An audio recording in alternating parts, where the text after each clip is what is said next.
Welcome to day 3 of our conference and to our first session, Improving Your Net Results. My name is Rachel Gibson, and I'm the Director of Sales and Marketing at Synergex, and I'll be your host for today's sessions. I am joined by our presenter, Marty Lewis, and Marty joined us in 2007 and has worn a variety of hats as software engineer and manager for the Workbench and Synergy DBL integration for Visual Studio products. He was instrumental in the delivery of traditional Synergy support for the SDI product and was the architect of the new unit testing support for traditional Synergy. After many years of helping to revise processes and mentor teams as a manager, he now serves the company as a staff software engineer to work alongside the teams building the next generation of Synergy DE. Now let's get started. Welcome everyone, and thank you for joining me for Improving Your Net Results. If you're here for a financial presentation, I'm afraid you're in the wrong place, because this presentation is instead all about Synergy.net. I know not everyone here is likely using it in their Synergy environments today, but we're finding that it is a more and more relevant topic to what you are trying to achieve. Yeah, we're still on about it. Synergy.net is so much different today than even a couple of years ago. We took a hard look at the product, where your needs are evolving, and pushed forward with the intention to make these tools way more useful for those of you that have significant investments in Toolkit or low-level Windows, regardless of platform. With the way that .NET has evolved, we felt the best answer for Synergy's evolution would be to enable our cross-platform windowing that you already use to also work in a cross-platform way on .NET. So when you look at Synergy running on .NET 6 or .NET 8, whether it's on Windows or Linux, you are getting a consistent functional application experience. That also means that when you compare your traditional application to one running on .NET, you get an almost identical experience. The idea is that I should be able to take almost any traditional Synergy program, maybe an important one full of business logic, or just a utility that needs to perform some extra tasks that are easier in .NET, move it over to .NET, and then keep it running just like I always do. Just now, I'm running a .NET assembly instead of a DBR.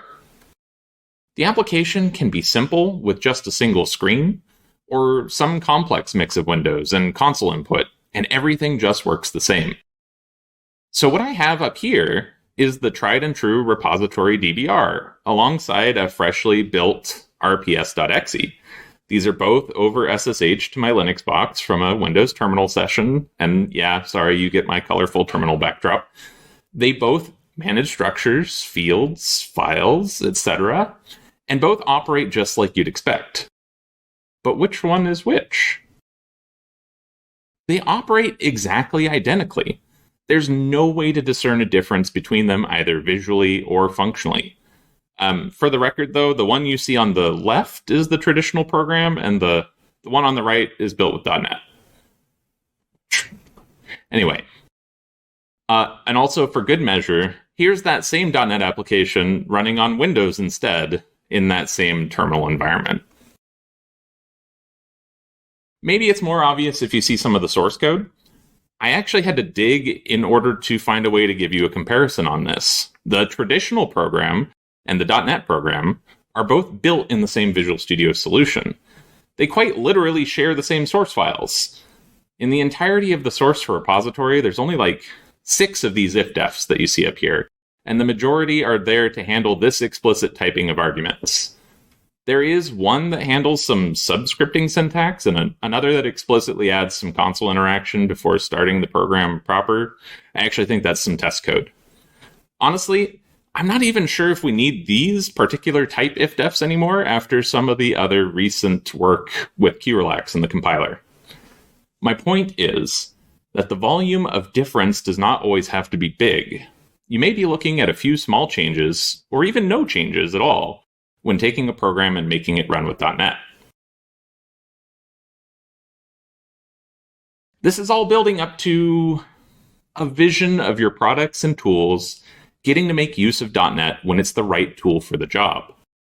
We have made it easier than ever to adopt .NET without substantially reinventing your program or rewriting source code, and enable you to take all of that existing business logic and investment and open it up to new possibilities. Fundamentally, your application can remain the same. Same source code, same business logic. Then, when you want to or need to, move over parts of your application that need new functionality. Behind the scenes, you run on a different runtime, but it's all still Synergy. This makes even more sense when I look at typical Synergy users on Linux that actually have hundreds of individual Synergy programs that all do their own jobs and call into each other. This web of programs and utilities are ideal for piecemeal conversion. When you really need that report tool to be able to send an email or upload to an API or interact with some new system that you haven't conceived of, you can get there a lot more quickly and effectively. But if the programs are identical in code and function, what is the win that .NET is providing? I'd argue that it all boils down to time and value. .NET is a huge ecosystem with broad support from different tools vendors. If you are going to integrate with a product, implement an API, or generally connect to some business-to-business or consumer-to-business system, there's already a .NET library for doing it. If you are really comfortable writing traditional Synergy, maybe it doesn't matter to you. Someone hands you a spec for some API and you're off to the races getting it done. That's totally fine too. But if you have some newer hire that's not yet up to speed in traditional Synergy, it may be a boon to get them implementing your new feature with readily available libraries instead. What does the difference really look like? Well, let's say that I receive an email from my manager and IT saying that they're shutting down our SMTP server permanently as part of a cloud-first IT infrastructure project.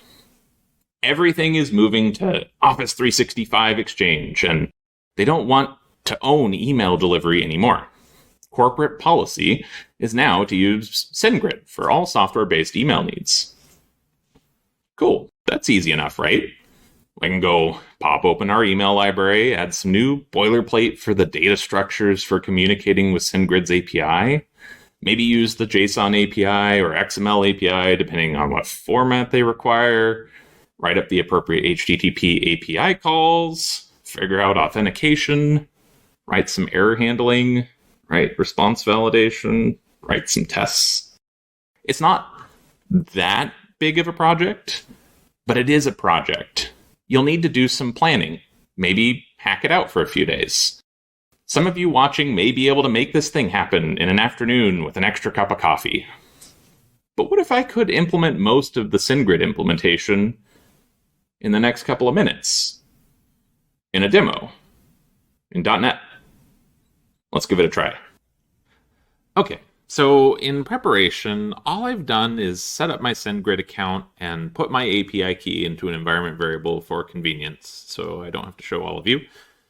In order to have the basics implemented, I should only need to add a NuGet package and write something like 10 lines of source code. No, that does not include tests and validation and everything, but to have a functional API call in that little code is still a big win. So what have we got? We've got a program that does some amount of work, maybe compiles a bit of data for a report, and then needs to email that content out to a few people when it gets run during a day-end process, or more realistically, a sample program developed specifically for the conference. This was working great with our old SMTP implementation, but that server's deprecated now. I have already gone ahead and deleted out the previous implementation here. And we're ready to go with building out a new solution with SendGrid. Fortunately, if I take a look at SendGrid's documentation, there's a short, clean, concise sample to get me going. Yeah, their code sample might be C#, but that's a super minor difference in our actual implementation. The first thing that we need to do is install their NuGet package. So over to the NuGet package manager we go.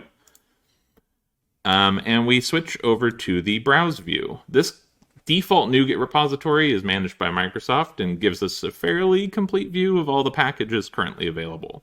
If we search for SendGrid, we should see the official one offered by Twilio. Perfect. And with this selected, we can go ahead and select specific versions or whatever else we want and install it into the project. And I don't see a reason not to just use the latest. So, oh, there we go.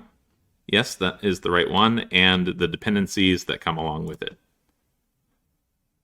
So if we take a look in our project, we should see, perfect, SendGrid.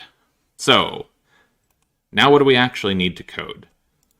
Well, SendGrid in the code sample is pretty straightforward. We're going to get our API key.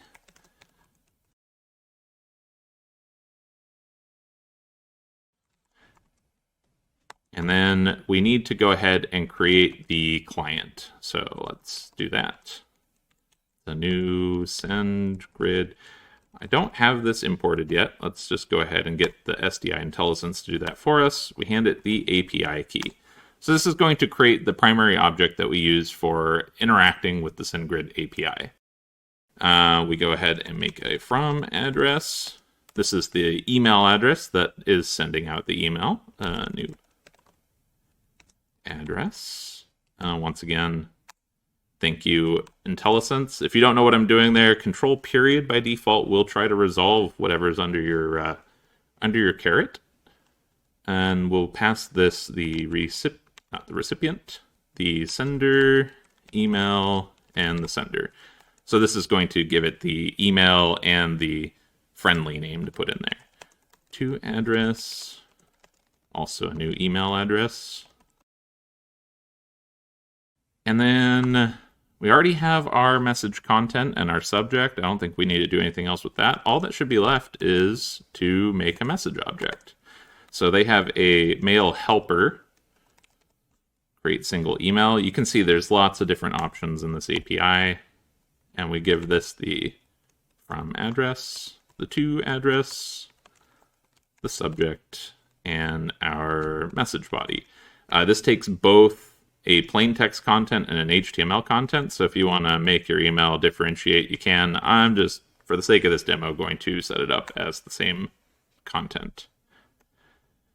And then finally, we just have to send it. So we call client dot send email async. Going to give it the message. And then this is an async method, but we're in a subroutine. So clearly we don't really have a wait or anything like that. We'll just go ahead and hard wait on that. If I build this,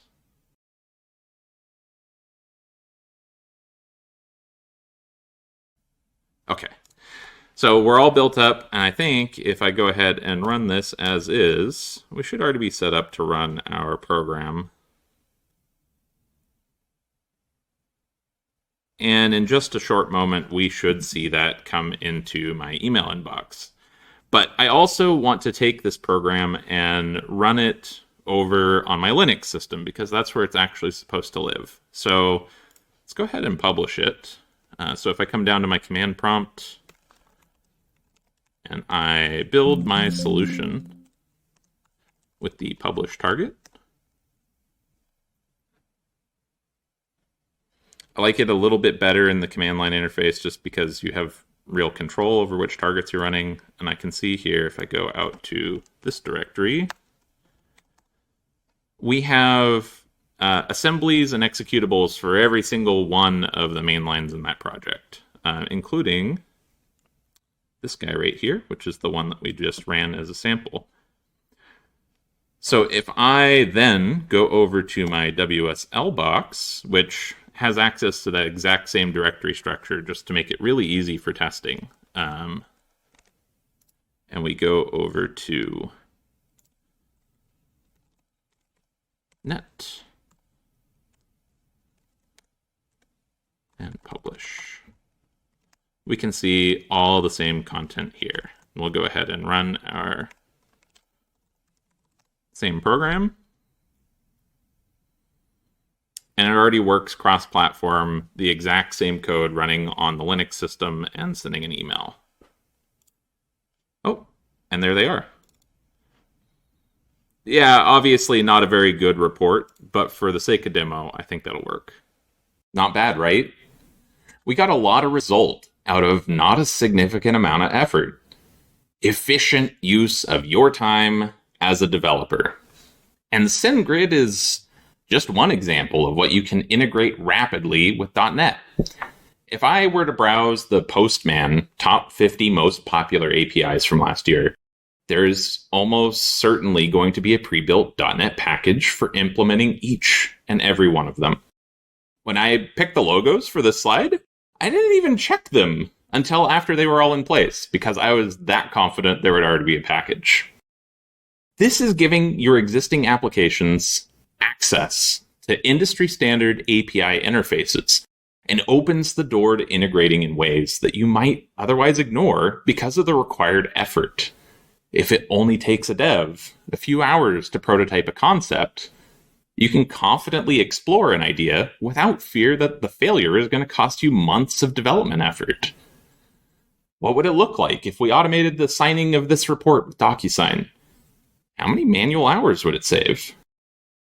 What if we could integrate a payment provider like PayPal or Square?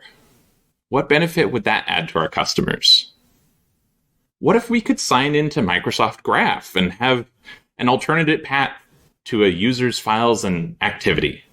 Or publish application trail history into Graph for use elsewhere in the products? What if? How about? Couldn't we test the ideas, test the theories, find ways to deliver more value from your applications while only really adapting and changing your applications where it's going to add value?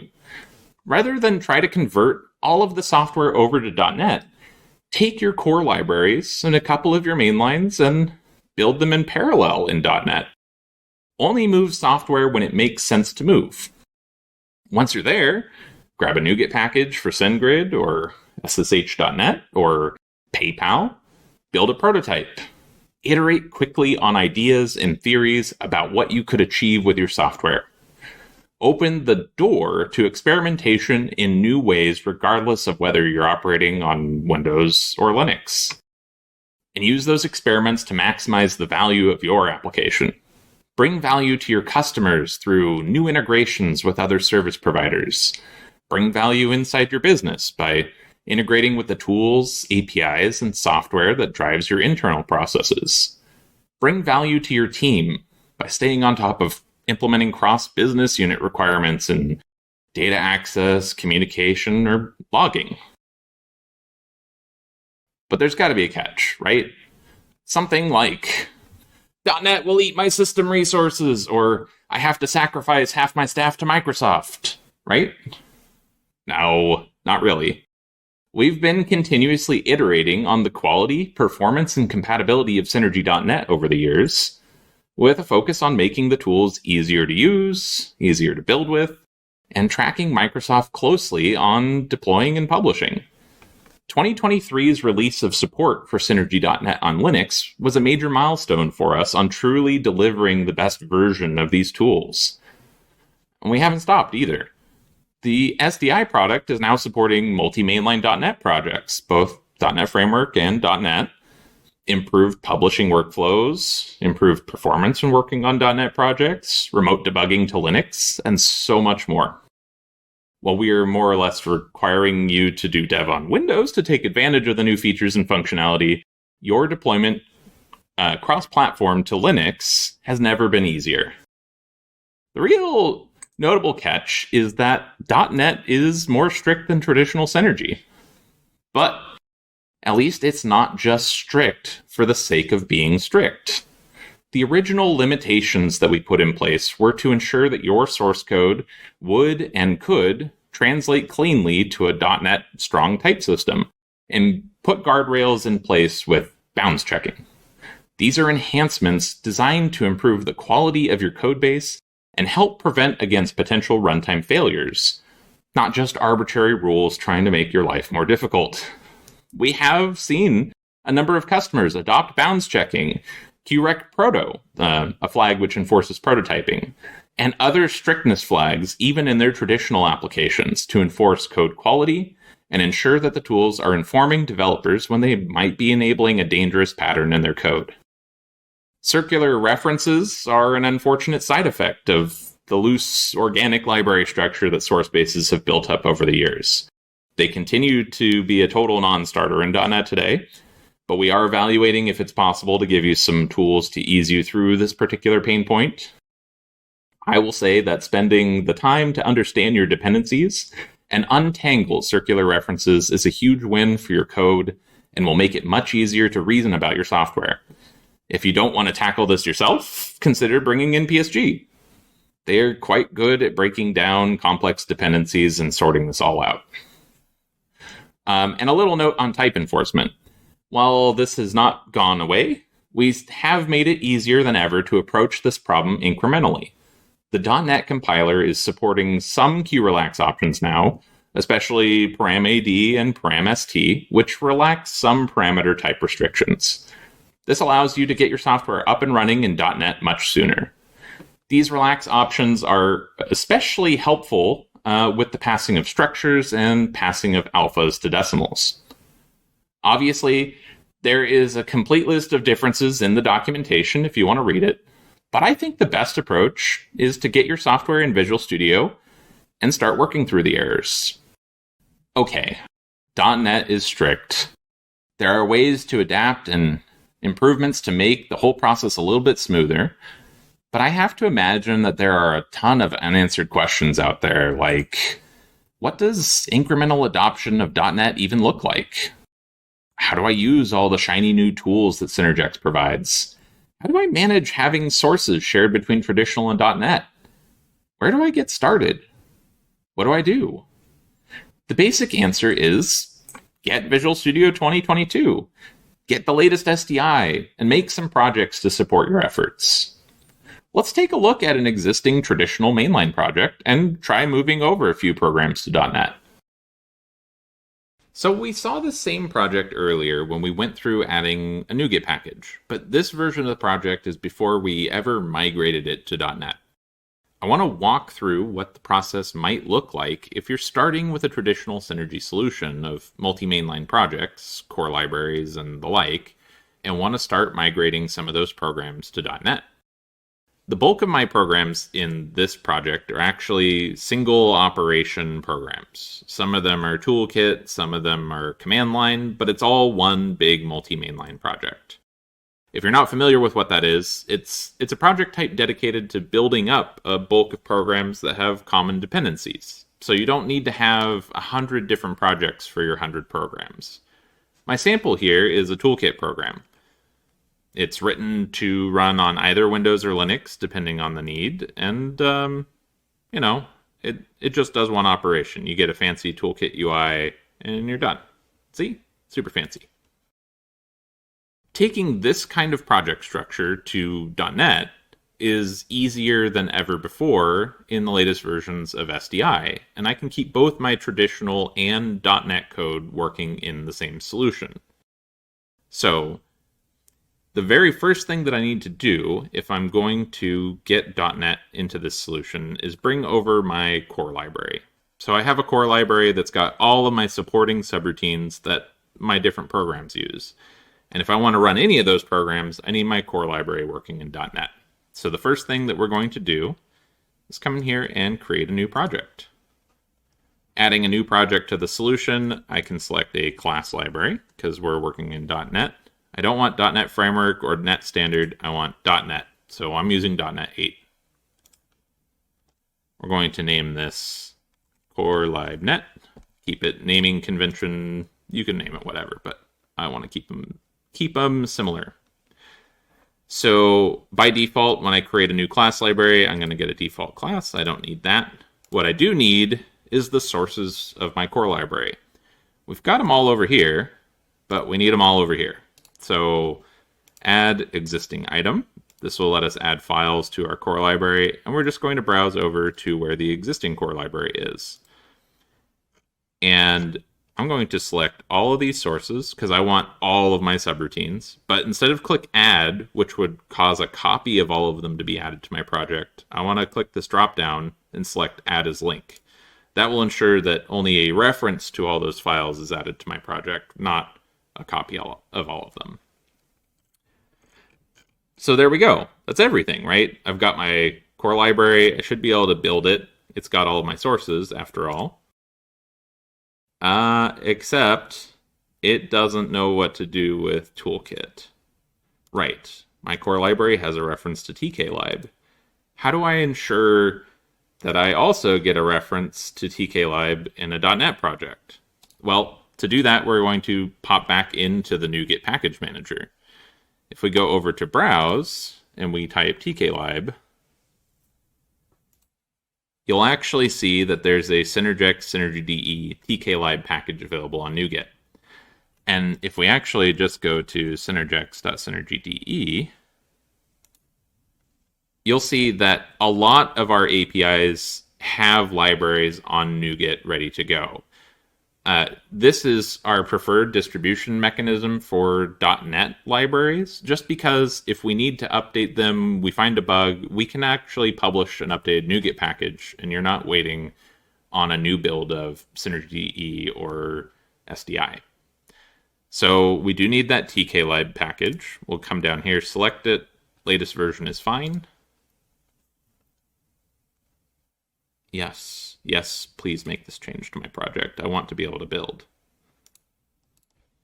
And now if I build my core LiveNet project, great, we're good to go.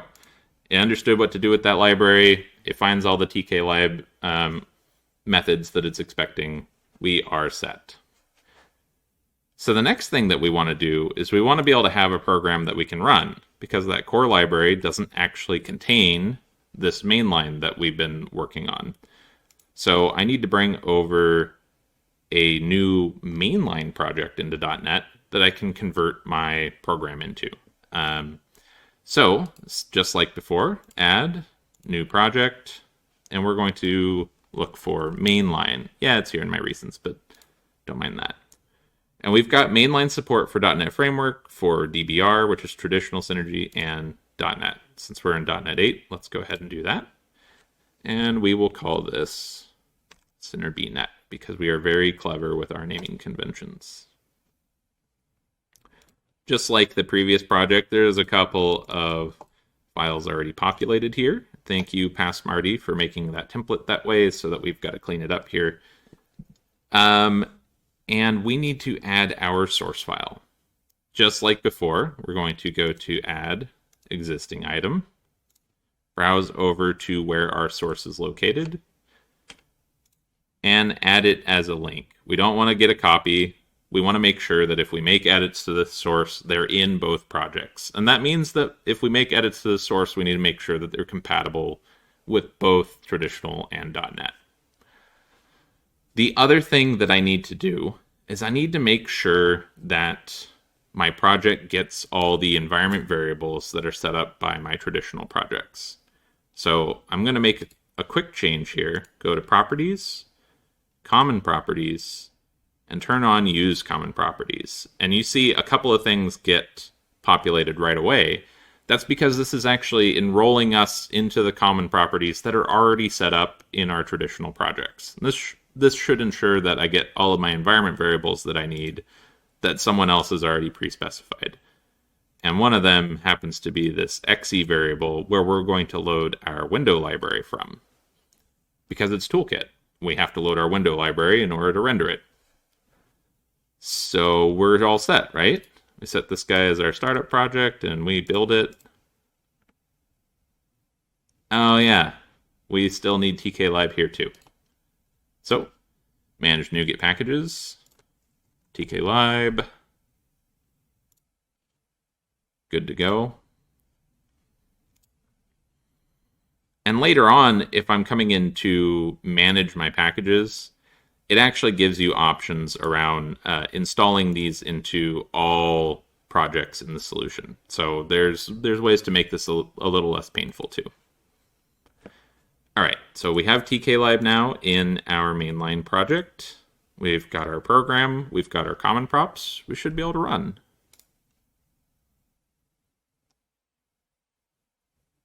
Uh-oh, what did we, oh, I haven't set a startup object. So in a mainline project, the source files can also be your startup programs. So while we've set up a startup project here for F5 debugging, I haven't set up which mainline I want it to start. So we click set a startup object, and we start debugging.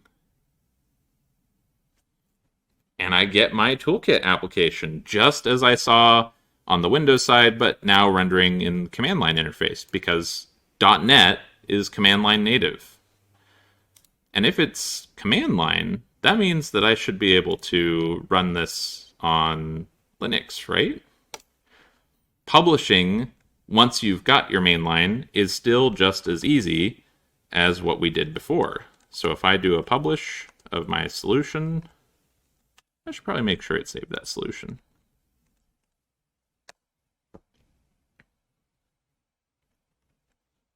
We should see the same sort of thing here where we've got a published directory. And we should only have our wind, T&K wind. Perfect. Oh yeah, we get that wonderful recolor too. So if we hop over to Linux, we should be able to do the same thing. We've got synerbnet /bin/debug. It helps if I can spell. Let's do ls because that's a lot better. .NET wind, T&K wind. And we get the exact same program. Now we've run it in traditional Synergy on Windows, in .NET on Windows, and .NET on Linux. And all we had to do was get those projects together and do a little bit of troubleshooting. After you get properly set up for building, deploying, debugging, and running, your software will be in a place where the only real limitations are the ideas that you and your team can come up with. Build a new integration. Enhance a process. Devise a new widget. Help a coworker perform their job more effectively. And do it all with Synergy. Thank you so much. So, Marty, what Synergy versions are compatible with .NET on Linux? So .NET on Linux, wow, my voice is much worse than I thought, is You sound great. Specifically in versions of 12.2 and higher. So we released that last year, but your best bet is going to be Synergy DE 12.3. That's the LTS version that we supported on. Thanks, Marty. Hawkins gave us a question. So he'd like you to discuss using WSL and the automatic data typing support you showed in the code demo. I'll take on the data typing first. I think you're referring to the IntelliSense features that I was looking at. And it's only so clever. It basically understands what references you have in your project. So when you do a control period, it's being context sensitive to look at the symbol and say, do I have a reference that matches this, and pull in the namespace for you. And it does the job pretty well, though it's not 100% of the time. Data var equals function. Oh, automatic data typing. Oh yes. Now that's actually been a feature in Synergy for a while. If you do a data statement and you don't do comma type, you just do data variable name equals value or function. It does support automatic figuring out of the type that you meant. So if you call another function, or if you are assigning another variable, it will figure out inherently what type you actually meant to assign for this variable. Awesome. So how bad is performance with .NET? That's a negative question. It's not bad at all. So performance with .NET is very similar to what you get with traditional Synergy, and I think in some cases actually faster. So it's very comparable to what you already get today. Can you stop chain between traditional and .NET? Oh no, no, no, no, no, no. Unfortunately, when we were looking at what stop chain could do in this scenario, it was going to be a nightmare to try to give you the full behavior that stop chain has in traditional Synergy. We do support stop chaining between .NET and .NET. So if you convert, all of the programs that are in the sequence of a stop chain over, they can stop chain to each other. But it's going to be traditional to traditional or .NET to .NET. What about our friends on OpenVMS? So OpenVMS, unfortunately, we don't have .NET there. That's a Microsoft decision whether or not they port .NET to Alpha and Itanium. But if you want to come over to Linux, obviously I can support you there. But yeah, only time will tell whether or not we see Microsoft make that move. We did just get a last minute question. Good to see you, Rachel Blunden. She's asking about AIX. Is that the same kind of situation with OpenVMS? Yeah, it's the same limitation. We can target .NET anywhere that Microsoft supports it, but they don't have support for AIX that I have seen.